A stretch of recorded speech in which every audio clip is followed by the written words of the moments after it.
안녕하세요. 피프레어 신혜성입니다. 오늘은 처음으로 캠을 켜봤고요. 일단 조명이 저거밖에 없어서 그냥 이렇게 캠으로 한번 이렇게 시도해보려고 해요. 격리는 이제 해제될 수 있는 상태인 것 같아요. 오늘 또 검사를 해서 10일 정도 사이에 한 4번의 신속항원 검사를 받은 것 같아요.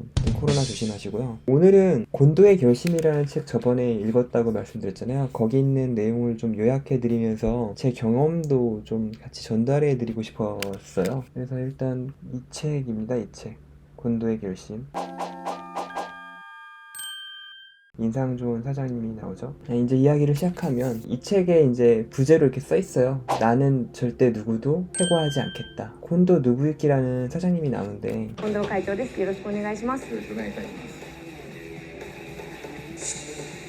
이분 소개하는데 목소리도 듣고 보여드리려고 유튜브에 영상을 가져왔고요. 이분이 운영하는 회사는 일본 레이저라는 회사입니다. 거의 영업 위주의 그런 회사인 것 같고 55명의 직원을 이렇게 데리고서 같이 일을 하는 걸로 보입니다. 제품도 보면은 이게 이제 레이저 관련 전문 장비들이에요. 이 물건을 그냥 판다고 끝이 아니라 이 물건에 대한 특성이나 기술 지원이 필요하겠죠. 물건을 잘 쓸 수 있게 도와주는 일들을 할 거라고 예측을 해요. 여기 보면 저도 여기서 좀 많이 익숙했던 장비들이 좀 있어요. 정반도 있고 레이저 광학 장비들도 좀 있고 렌즈 같은 것도 있어요. 막 이제 빔 스플리터라고 빛을 쪼개는 것도 있고 아무튼 이런 장비들을 취급하는 업체입니다. 이분이 이 회사를 운영하면서 지금 23년인데 영상에는 25년으로 나옵니다. 25년 동안 적자를 내지 않고 연속으로 흑자를 낸 걸로 소개를 하는 것 같습니다. 그래가지고 어떻게 하면은 사람을 위한 회사를 만드는지에 대한 그런 내용을 다루고 있고요. 책에서 제가 좀 인상 깊게 봤던 문장들이나 이제 내용들을 요약을 해봤어요. 여기서 되게 재밌는 내용을 이제 언급을 했었는데 플레이백이라는 소설에 필립 말로우라는 사리탐정이 나와나봐요. 근데 그 사람이 강하지 않으면 살아갈 수 없고 마음이 따뜻하지 않으면 살아갈 자격이 없다. 뭔가 멋있는 말인데 기업에도 적용을 하면 강함이라는 거는 어떻게 보면 돈을 많이 버는 거죠. 그러니까 돈을 벌지 못하면 회사는 망할 수밖에 없잖아요. 어떤 세상에서도 약자는 살아가기 힘든 거라고 생각이 들어요. 그리고 따뜻함이라는 말은 사람을 소중하게 여기는 것으로 이렇게 이해를 할 수 있죠. 그래서 강함과 따뜻함을 다 갖추는 회사가 사실 의미도 있고 살아갈 수도 있는 회사라고 생각을 하는 겁니다. 저는 여기 전적으로 동의를 하고요. 창업이라는 거는 작은 사회를 만드는 거라고 생각을 해요. 그 사람들이 어떤 회사를 만들어내는지에 따라서 되게 인간적인 회사가 되기도 하고 되게 냉혹한 회사가 되기도 하고 영역만 하면서 그 안에 집단이 되게 비굴해지기도 하고 이거는 이제 다 그 사람들이 만들어가는 사회잖아요. 근데 저는 이제 이왕이면 이런 이상을 이뤄야 좋지 않나 라는 생각을 합니다. 쉽지 않은 건 잘 알고 있지만. 그리고 이 회사의 좀 특징은 1인당 연간 백수십만 엔의 교육비라고 했는데 구체적인 내용을 봤을 때는 대충 300만원에서 1000만원 정도를 교육에 투자를 하는 것 같아요. 직원 한 명당. 그러니까 55명인데 어떤 사람들은 좀 많이 투자를 받고 적게 투자를 받기도 하고 그리고 해외 연수를 갈 수 있고 해외에 가고 싶어하는 사람들은 해외에 보내주는 그런 제도를 가지고 있어요. 그러면 이거보다 훨씬 더 많은 돈이 들겠죠. 그리고 이 회사에서 되게 중요하게 생각하는 게 구성원들이 아이디어를 내거나 뭘 하고 싶다고 할 수 있잖아요. 그러면 무턱대고 부정하지 않는 게 룰이래요. 그래서 쓸데없는 일은 하지 않는 게 좋겠어. 비용 대비 효과가 낮아. 전례가 없는 일이야. 뭐 이런 식으로 부하 직원이나 다른 사람들이 어떤 일을 할 때 부정하는 말로 시작할 수가 있잖아요. 저 같은 경우는 이제 최근에 제가 좀 슬럼프에 빠지게 된 게 어려운 일을 하는 거야. 그런 말을 좀 들었어요. 세상에 처음 하는 일이 어렵지 않은 게 어디 있겠어요. 근데 그런 일을 들었을 때 밀어주는 느낌이 아니라 좀 무시당하는 느낌? 저도 그런 느낌을 좀 받았고 그랬을 때 이제 자발적으로 하는 마음이 사라지거든요. 근데 이런 게 전에 내가 다니던 회사도 그렇고 저도 실수를 한 적이 있는 것 같은데 무의식적으로 자꾸 하게 되는 실수인 것 같아요. 이런 말들을 잘 생각해보고 리스트를 적어놓고서 이 말은 하지 않아야지 뭐 이런 생각을 해야지 의식적으로 고칠 수 있는 거라는 생각이 듭니다. 근데 이 책에서도 이런 내용을 언급을 했고 이런 무시당하는 느낌은 동기를 꺾으니까 안 좋은 건데 해결책이 뭘까? 직원을 관리하는 것보다 한 사람 한 사람에게 알맞은 재량권을 주는 거를 더 중요하게 생각하라고 하더라고요. 근데 이게 되게 중요한 것 같아요. 그러니까 예를 들어 어떤 사람이 어떤 일을 할 때 그 사람이 시도할 수 있는 기관과 돈이 들어간다 그러면 그 돈에 대한 한정 그리고 권한 같은 거를 어디까지 할 수 있는지 좀 명확하게 정해주는 거죠. 재량권을 주면 책임도 자기가 지게 되는 건데, 보통 우리 사회에서는 책임은 묻는데 재량권은 주지 않는 경우가 되게 많아요. 제 주변에서도 넋두리로 들을 수 있는 많은 이야기들이 이런 내용들이죠. 대부분 도대체 어떻게 하라는 거야, 뭐 책임은 지라고 해놓고 아무것도 하지 못하게 한다, 뭐 이런 얘기를 들으면 그럴 수밖에 없지 않을까 싶어요. 새로운 사업을 하라고 하면 어떤 책임을 지고 어떤 일을 새로 만들어야 되는 건데, 직원 입장에선 굉장히 어려운 일이라고 생각이 들거든요. 저야 대표니까 뭐 아무거나 이것저것 먼저 시작해보고 나름의 상처를 받아가지고 좀 멘탈이 흔들리기도 하는데, 직원이면 더 심하지 않을까 그런 생각을 합니다. 네. 그래서 구성원에게 무턱대고 부정하지 않기, 이거 되게 중요한 내용인 것 같아요. 그리고 보이지 않는 곳에서 최선을 하는 것을 우리가 알기 어렵지만 이런 걸 찾아내고 보상할 방법을 찾는 자세를 가지고 있더라고요. 사례를 든 거는 다 이렇게 와닿지 않았지만 그래도 그 고가에서 평가할 때 보이지 않는 곳에 최선을 다하는 사람들을 찾으려는 의지 같은 게 보였고, 책에도 언급이 돼 있더라고요. 사실 좀 어려운 주제이긴 합니다. 그리고 이것도 공감을 해요. 이유가 어떻게 됐든 주변 환경이든 뭐든 경영자에게 적자는 범죄다. 왜냐면 결국 급여를 못 주게 되고 회사가 망해서 어떻게 보면은 이제 생명이 끊기게 되는 거잖아요. 이제 되게 사회적으로도 좋은 일이 아니고 한 사람 한 사람 있는 그 구성원들에게는 다 실직의 고통을 주기 때문에, 경영자가 잘못 판단해서 특히 회사가 잘못되는 경우라고 하면 저는 범죄라고 생각을 합니다. 물론 어쩔 수 없는 사례들이 있어요. 천재지변 같은 건 뭐 어떻게 할 수가 없잖아요. 그리고 적자를 내면 안 돼라는 생각에서 또 이런 생각을 할 수도 있잖아요. 한 사람을 자르면 연간 1,000만 원이 남는다. 다 자르면 그냥 회사가 돌아가지 않을 텐데. 근데 이런 일들을 하는 회사들이 은근히 있어요. 직원을 자르고 이윤을 남긴다라는 개념이 있는 회사들이 있죠. 그리고 필요하면 뽑으는데, 이게 신자유주의의 가장 큰 폐해 같아요. 사람을 톱니바퀴인데 대등한 톱니바퀴로 이렇게 생각을 하는 거예요. 근데 여기 엄청난 오류가 있죠. 그 사람들이 발전하면 회사에 더 큰 가치를 줄 수 있는데, 사실 그럴 수 있는 분야들이 있어요. 생산직에서나 특수한 경우에는 이 논리가 완전히 틀렸다고 할 수는 없어요. 신자유주의가 무조건 다 적용되지 않아 이건 아니지만, 특히 기술직이나 경험이 중요한 분야들, 그리고 경험으로 고부가치를 추구한다면 사람을 그런 식으로 대하는 건 정말 좋은 자세는 아닌 것 같습니다.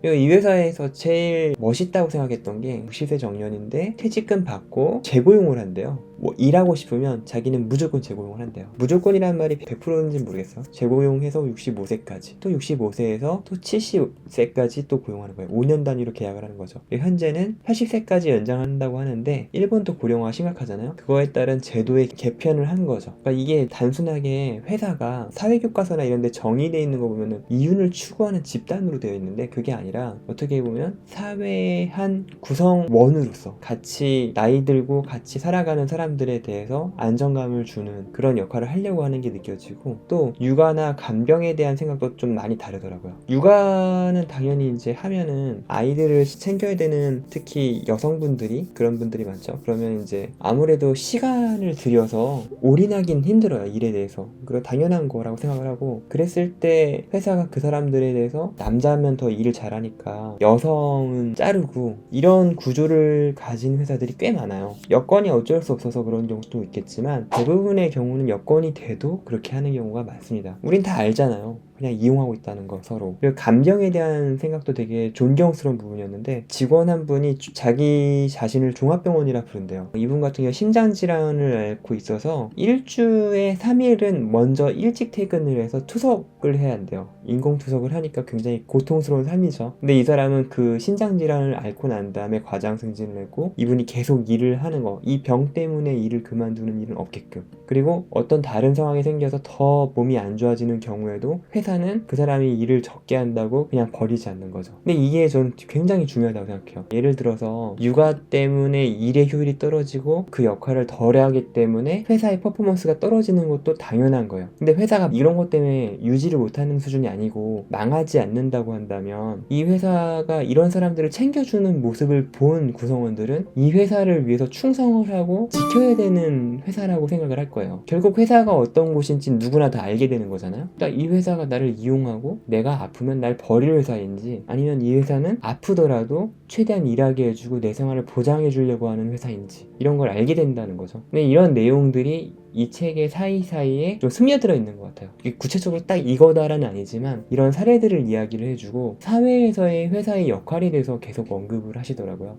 곤도라는 사람은 아이러니한 게 일본 레이저라는 회사를 운영하기 전에는 사람을 자르는 일을 했어요. 그래가지고 1000명을 정리해고하는데 그 사람들을 이제 대면하면서 사람을 자르고 또 어디 가면 또 거기서 사람을 자르고 완전히 반대되는 일만 하다가 일본 레이저라는 회사에서 마음을 고쳐서 어떤 결심을 하게 된 거죠. 그래서 책 이름 자체가 곤도의 결심이잖아요. 그래서 이 사람이 사람을 자르고 이런 일이 아니라 반대로 나는 절대로 누구든 해고하지 않겠다라는 사명감으로 많은 리스크를 짊어지면서 회사를 일구거든요. 근데 그 진심을 사람들이 알아봐 준 거죠, 결국에는. 그래서 창업은 결국 작은 사회를 만드는 건데 창업을 하신다면 만드는 사회가 유토피아면 좋지 않을까요? 물론 되게 어려운 주제가 있죠. 내가 회사를 유지하기 위해서 충분한 힘도 가져야 되고 따뜻함도 가져야 되는데 따뜻함을 너무 강조하다가 내가 모든 힘을 소진해서 죽어도 안 되고 항상 밸런스를 맞추면서 점점점 힘을 키우면서 따뜻함을 이뤄나가야 되는 거죠. 되게 어려운 주제인 것 같아요. 저도 사실은 몇 년 전에는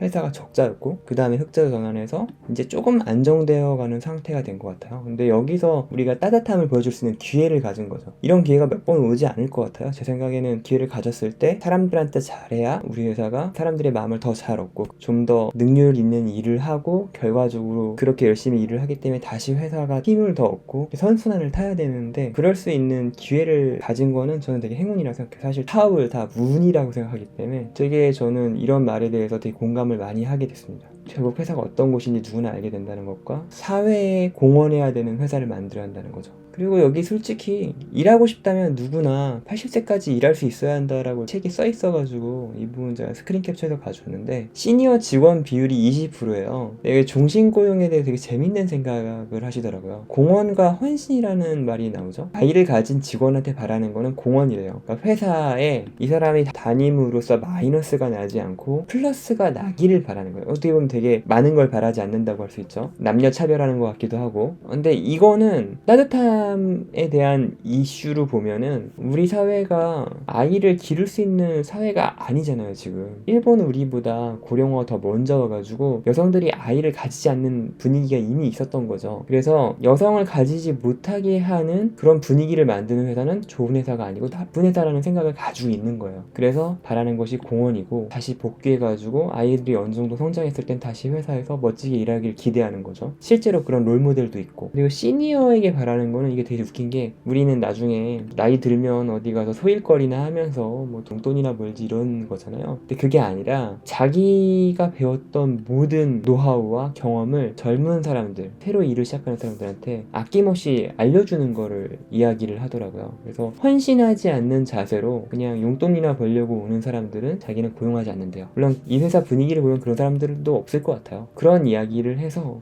되게 좋은 이야기였던 것 같고, 그리고 이렇게 하려고 하면 제 생각에 이런 일을 만들 수 있는 구조가 되게 중요하다고 생각하거든요. 근데 여기서 되게 재밌는 이야기가 더블 어사인먼트라는 이야기를 하더라고요. 하나의 업무를 맡을 때 두 사람이 배정이 되는 거예요. 그러면 그 일이 가다가 멈추면 한 사람이 쉬어야 되는 상황이었을 때 쉬더라도 다른 사람이 맡아줄 수 있는. 근데 이게 이제 애자일 프로그래밍에서 사람이 두 명이 코딩을 하는 거를 XP라는 방법이 있어요. 그 방법에 짝 코딩이라고 있어요. 영어로는 페어 프로그래밍 하는 거죠. 둘이서 같이 코드를 짜는 거예요. 그러면 원래 한 사람이 혼자 일할 건데 두 사람이 일하니까 비효율적이라고 생각하잖아요. 이것도 장점이 있는 게 둘이 하기 때문에 이 한 사람이 하다가 버그를 만드는 그 실수를 다른 사람이 봐주면서 잡아주고 뭐 이런 식으로 왔다 갔다 하면서 하나의 업무를 같이 하는 거죠. 실수를 막아주면서 동시에 한 사람이 쉬어야 되는 상황에서 그 일을 연속적으로 이어갈 수 있는 상황도 되고. 그래서 짝 코딩이 어떻게 보면은 더 안전한 코딩을 똑같은 시간 둘이 짜는 게 A도 짜고 B도 짜니까 두 배가 더 빨라야 정상인데 실제로 실험을 해보면 A라는 일을 두 사람이 붙어서 하고 B라는 일을 또 두 사람이 붙어서 했을 때 막상 버그도 더 적고 효율이 높더라. 그래서 뭐 속도 차이가 크게 안 난다더라. 그런 조사 결과도 있어요. 사실 그거는 모르죠. 뭐 한두 개 연구 사례를 가져와가지고 언급하는 건 좀 부적합할 수도 있는데 저는 사람이 쉬어야 된다는 면에서 사고가 났을 때 대체할 수 있다는 면에서 듀얼 어사이먼트는 되게 중요한 개념인 것 같다고 생각이 들었어요. 그리고 멀티태스크, 여기서는 영업을 주로 주로 하시니까 더블 어사인먼트는 좋아. 근데 한 사람이 할 일을 둘이 같이 하니까 효율이 떨어지니까 이 사람들한테 멀티태스크를 주는 것 같아요. 담당해야 되는 업체가 원래 2-3개였으면 5개씩 주는 거죠. 어떻게 보면 이것도 하나의 방법이 될 수 있겠다. 이거는 아이디어만 얻으시면 될 것 같고, 그리고 이 회사에도 임금 격차가 큰데 불만이 없다고 이렇게 얘기를 하시더라고요. 한 사람 한 사람 다 물어봤는지 모르겠지만, 근데 여기 되게 재밌는 이야기가 나와요. 우리도 이런 이야기 많이 하는데, 예를 들어 대학생 등록금을 지원한다든지, 뭐 가족이 있을 때 어떤 가족 수당이나 주택 수당 같은 거를 줄 수 있잖아요. 근데 이런 거는 역차별이라는 거죠. 가족도 없고 주택 수당도 없고 이런 거는 폐지해버리고 능력에 따른 수당을 준다는 거예요. 그리고 매출 총이익이 났을 때 그 3%를 담당자들한테 배정을 한다는 거죠. 완전 능력치. 어떻게 보면은 이 성과에 대해서 차별을 확실하게 주겠다는 건데, 불만이 별로 없다는 거를 이해할 수 있었던 게, 55명 전원에 대해서 임원진들이랑 팀장들이랑 평가를 할 때 1박 2일 동안 평가를 한대요. 그리고 평가만 하고 끝이 아니라 평가한 이유를 설명하고, 그걸 개선하려면 너 급여를 더 높게 받으려면 이렇게 개선을 했으면 좋겠다라고 제안까지 한대요. 이러면 솔직히 좀 할 말이 없어지는 거죠.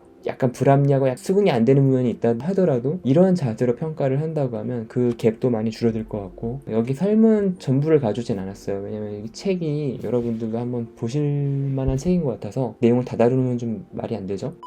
주관적인 의견들이 많고, 항상 따뜻하고 상대를 배려하는 표현을 사용하며 주위 사람을 챙긴다. 항상 주변 사람을 중심으로 생각하고 행동한다. 팀에 도움이 되는 정보를 수집하고 전달한다. 이게 점수를 다 내는 그런 조사 항목들이에요. 일하는 방식에 대해서 되게 어떻게 보면 평가가 되나 싶은 목록들인데, 한번 잘 생각해 보면 되게 중요할 수도 있겠다. 회사라는 조직이 건강하게 돌아가려고 하면 이런 것들이 점수로 먹여진다고 했을 때 그 사람들이 이런 걸 의식하고 이런 행동을 하면 분위기가 좋아질 거잖아요. 그래서 이런 내용들, 그리고 전문 분야에 대해서 깊이 연구한다. 물론 주관적인 부분들이 있을 거지만 그래도 이거를 자기 상사랑 동료들이랑 임원들이 단계별로 이렇게 평가를 해준다고 하면 의미 있는 고가 평가가 될 수 있지 않을까, 이런 생각을 했어요. 물론 저희 회사에서 적용하기는 어려운 것 같아요, 이런 부분들은. 근데 온정이 넘치는 성과주의가 과연 현실에서 가능할까 잘 모르겠지만, 표를 봤을 때는 어떻게 보면 가능할 수도 있겠다라는 생각을 한번 해봤습니다. 그리고 곤도의 결심이라는 책에서 얻을 수 있는 거는, 어떻게 하면 잘 돼야지, 그리고 그 잘 대하는 방법에 대해서 이야기를 하고 왜 그래야 되는지도 좀 한번 생각해 보게 하는 책인 것 같아요. 가정도 행복한 가정은 딱히 이유가 없는데, 불행한 가정에는 나름의 방법으로 다 갖가지 이유가 있다는 글을 읽은 적이 있는데, 일본에도 그런 비슷한 말이 있더라고요. 사찰 홀류지라는 곳이 있나봐요. 홀류지 정문에 좋은 결과는 불가사의하게,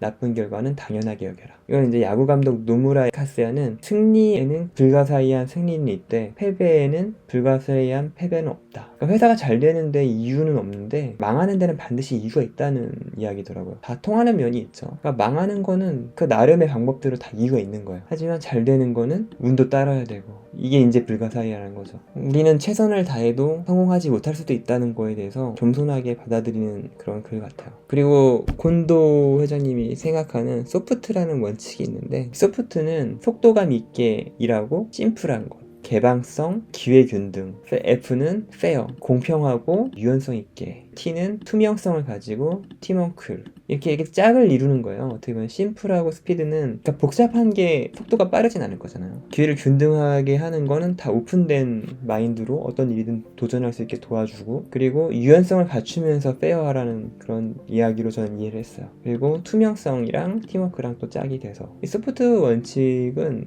여러분이 꼭 받아들여야 된다는 건 아니고, 이런 원칙으로 회사를 운영하는구나, 이게 참고만 하시면 될 것 같아요. 한번 스타트업이든지 아니면 여러분이 어떤 회사에서 아랫사람과 같이 함께 일을 할 때 태도를 한번 생각해 볼 수 있는 되게 좋은 책이라고 생각이 들어서 저는 이 책을 한번 읽어보시는 걸 권합니다. 책도 별로 두껍지도 않고, 그리고 저희 회사는 완전 다르지만 이런 부분에서 좀 배워서 써야 되겠다는 것들이 좀 몇 가지 있었어요. 그런 것들을 이사진들이랑 이야기해서 한번 적용해 보면 좋지 않을까, 뭐 그런 생각도 해봤습니다. 또 엉뚱한 책을 들고 나와서 피플웨어 컨텐츠를 만들었죠. 앞으로 경영이나 회사 팀워크 관련된 책이나 인물에 대한 소개 같은 것들을 좀 해보려고 해요. 그래서 CEO나 CTO나 훌륭한 인재에 대해서, 아니면 이런 회사 소개나 이런 책들, 회사에 대한 책이기도 하겠죠. 어떻게 보면 이런 책을 계속 소개하려고 합니다. 말을 좀 제대로 짧게 못하겠어요. 아무튼 결국 너무 긴 시간을 녹화했는데 도움이 되셨다면 좋아요, 구독, 알람 설정까지 감사합니다.